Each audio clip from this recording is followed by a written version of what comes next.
Live from Port St Mary Town Hall. We are continuing our Village Hall series, and we keep saying that this is a real hub for so many events that happen, particularly around the south of the island. Cabaret is one such event. Now I'm just going to get these ladies to introduce themselves. Yeah, I'm Joyce Crook. I'm Glenys. I'm Kirsty. Okay, Joyce, tell us about Port St Mary Cabaret. We're the infamous cabaret party. There's usually between about 30 to 40 of us, would you say? And we haven't been doing any summer shows lately, but we're still doing our pantomime. This year it's got to be Mother Goose. The other night we got one of the old videos out, DVDs out, and watched ourselves 15 years ago. How gorgeous did we look then? So, all the ones that wasn't in it then, they were actually, I thought they were quite interested in that, do you? Yes, it certainly was an eye-opener looking back at 15 years ago. But I think we've learned a bit, haven't we? We've learned from a lot. then to now. Some good bits, some, we'll keep things similar, I think, but we will change the odd bit. And the cabaret is all about obviously putting on a show, but the friendships that have been formed in this group. That's very true. People have had lots of problems, and they'll come along to us, and we help them out with things like that. So it's good for them as well. Part of another group which has been performing all around the island, particularly over the past few weekends with the Weekend at War. Yes, sorry, I didn't know you were going to mention the Southern Bells. Yes, we have. We a group of 5 ladies. We have a ball. We do mainly 1940s. That's what we're comfortable with. That's what we enjoy doing. But we can do other sort of eras as well. But yeah, we love it. It's great fun. So with regards to cabaret then, Jane, what can people expect from one of these shows? With the kids' concert, that's what I help with. It's just a really good, fun show. This year the children are going to be performing Aladdin. As many children as possible that want to are given speaking parts or singing in small groups or solos. Everybody gets to do something though. Even the very tiny ones will be brought on and do a little dance and sing in a group, right the way through to the older ones that have the main parts. It's always brilliant fun to watch, even if you don't have a child in it. And this space itself, the town hall, must be just perfect for what you need. It is. It's absolutely fantastic because we've got the kitchen to be able to do the refreshments and keep all the adults going, make sure the children have got juice and biscuits as well. It's an absolutely brilliant stage to use. And then there's the rooms downstairs to use as changing rooms as well, so that we've actually got somewhere off stage for the children that aren't on at that particular moment. It's actually it's the atmosphere in here, because we were at school for a long time and we lost all that.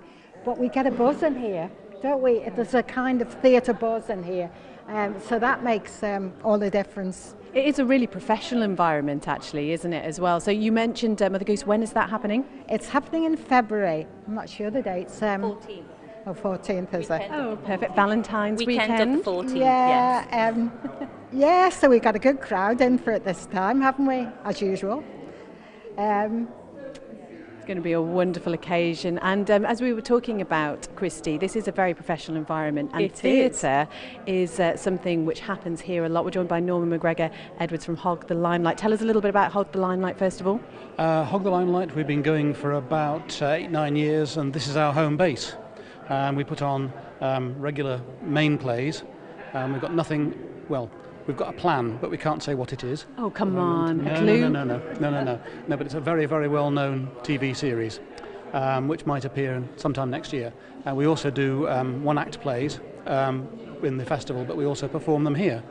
And then we take part with other groups, so we've taken part with Cabaret Party and other things, and anything that's going on. And you've had great success with the plays recently, in the one-act plays, haven't you? Oh, yes, we have, yes. The Perfect Gentleman, the one-act play that we did last year, which won here, and it won, or did very well across in the north of England, and we ended up in the all-British final at Woking earlier this year. We didn't win, but we got some very good comments, and we had Derek Jacobi there, who thoroughly enjoyed it. Oh, goodness me. Talk about name dropping, Norman. All right. And how important would you say it is for a group like Hog the Limelight to have what I suppose you can call a permanent home? It's absolutely essential because we know it's here. It's getting very busy and very difficult to book it at times. But with a bit of planning, we can do it. And it's just got everything we need. It's got great lights, great sound, a really good stage. It's really flexible. We can do all sorts of things with it. And it really works very well. And we did A Murder Is Announced earlier this year. And we had a set and all sorts of bits and pieces. And it just worked brilliantly. Of course, the other thing we do as well is we do murder dinners. Yep. Sorry, that sounds a little bit gruesome. Jane from the Suspect Players, tell us about the murder dinners. Well, we perform murder mystery dinners for charity, for local charities, and we've been doing it for about 10 years or so now, and raised, getting on for about £45,000 for the local charities. And there is a wonderful bunch of people, the Suspect Players, who just go around, and we've performed in the Town Hall several times, mainly for the RNLI Port St Mary branch, and we have great fun, and we dress up, and it's not to be taken seriously, but there is a lot of banter, and the audience doesn't really have to participate much. They just have to ask questions and find out who the murderer is. And I write them and produce them, and I have a great bunch, two of whom are here at the moment, Sue and Norman. Introduce yourself for us. Sue. That's all you need to know. She's just Sue. And so what is your part usually in these murder mystery plays? I tend to deviate between either very glamorous or I have been a barmaid before now, which is quite good fun as well. But they're wonderful. It's a superb opportunity to dress up, be part of a play without actually having to learn the script, which is wonderful. And we have great fun. We have a fantastic time, actually, and I just write a whole load of information for them, and they have to learn that. So as Sue said, they don't need to learn any script at all. And I've written 13 so far, and anything from Roman themed to 1960s, 1920s, one set in space, Western, a pantomime one. And as we say, we have great fun, and we're raising money for local charities, which is the main point of us doing it. And what's been the most fun one so far, Sue? 1920s. Yeah. When I get to wear a flapper dress, and it's very glamorous, and I love it. Another example of some of the weird and wonderful things that happen in our village halls all around the Isle of Man. And it is a beautiful space here, especially on a sunny day. Thank you very much there to Hog the Limelight and Suspect Players, finding out all about them. I spy one Pam Crow from Russian Heritage Trust. We're going to be talking to her very shortly, and there will be an exclusive podcast available at manxradio.com as well after this programme. But we've heard from them once already, but we must hear from the bird and the beard, as we've decided it is today. Just one beard here today. What are you going to sing now, Steph? We're going to do I'm on Fire. Amazing. Okay, take it away.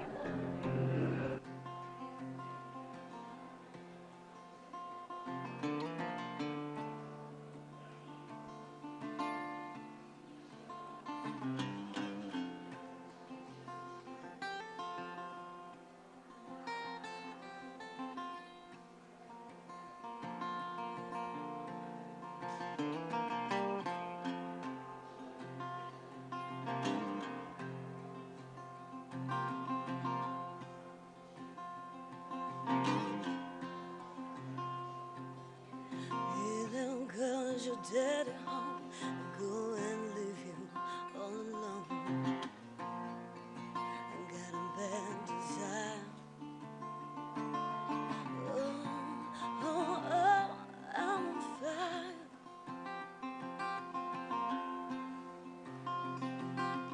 Tell me now, baby, is it good to you? Does it do the things that I do?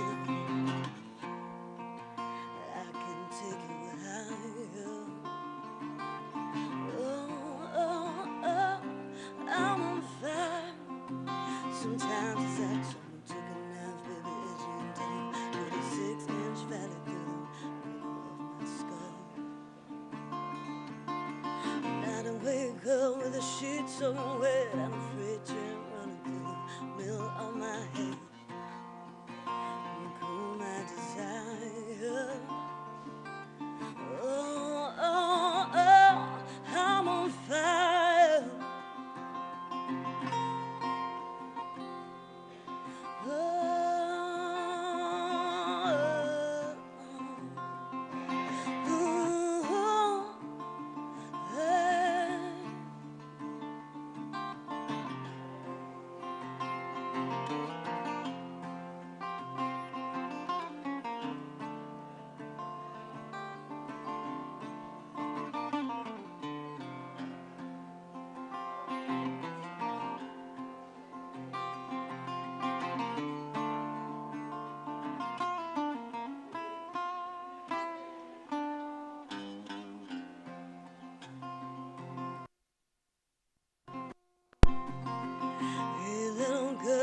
daddy home, did he go and leave you all alone?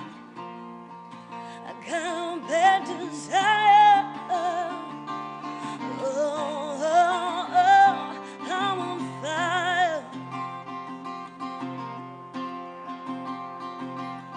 Tell me now, baby, is it good to you? Does it do the things that I do? I can't take you. Oh, oh, oh, I'm on fire. Sometimes it's like someone took a knife, baby, edgy and tough, got a 6-inch belly through the middle of my skull. Now I wake up with the sheets on the way and a freight train running through the middle of my head. You cool my desire. Oh, oh, oh, I'm on fire. Oh, oh, oh, I'm on fire. Oh, oh, oh, I'm on fire. Absolutely So good. Round incredible. of applause, Oh please, my for Bird and goodness. the Beard. Steph and Nell, give a shout out to the other members that aren't here. Yeah, so we have Mike Giles, who is currently at work. He runs his own business, so we couldn't sneak out. And Neil Bagshaw, who is also at work. And since you are called Bird and Beards, is there a lot of pressure now to keep your beard? Yeah, I think so. It's part of the identity. We've got to keep it going. So just remind people again about the gigs you've got this weekend. Okay, so we're supporting Mike Wilton tonight in the Colby Glen. Tomorrow we're playing the Food and Drink Festival from 6:30. And that's about it for the minute. Oh no, Compton Vaults, October 4th. I've got a whole other bunch of gigs, but that's, yeah. And I'm reading Steph's hand because it says the 23rd of November at the Mitre as well. Is that right, Steph? She knows what she's doing. Absolutely brilliant. Thank you so much for being here. And it really does show what a fantastic space this is when it comes to the ambience for some live music. Absolutely incredible. Just a quick few thank yous. Matty Cunningham has been our on-site engineer today. Alex Brinney's been pushing the buttons back at Broadcasting House. And Ben Hartley has been producing our social media coverage. You can find all of that at manxradio.com. But there's a Lit Fest event coming up here very shortly, and one of our very own at Manx Radio has written a poem, him being a little bit of a Lit Fest poetry winner. Yes, our Howard Kane. We were hoping he'd be able to be here with us this afternoon. He couldn't quite make it to the town hall itself, but he's written a poem especially for the day, so let's hear it to play us out this afternoon.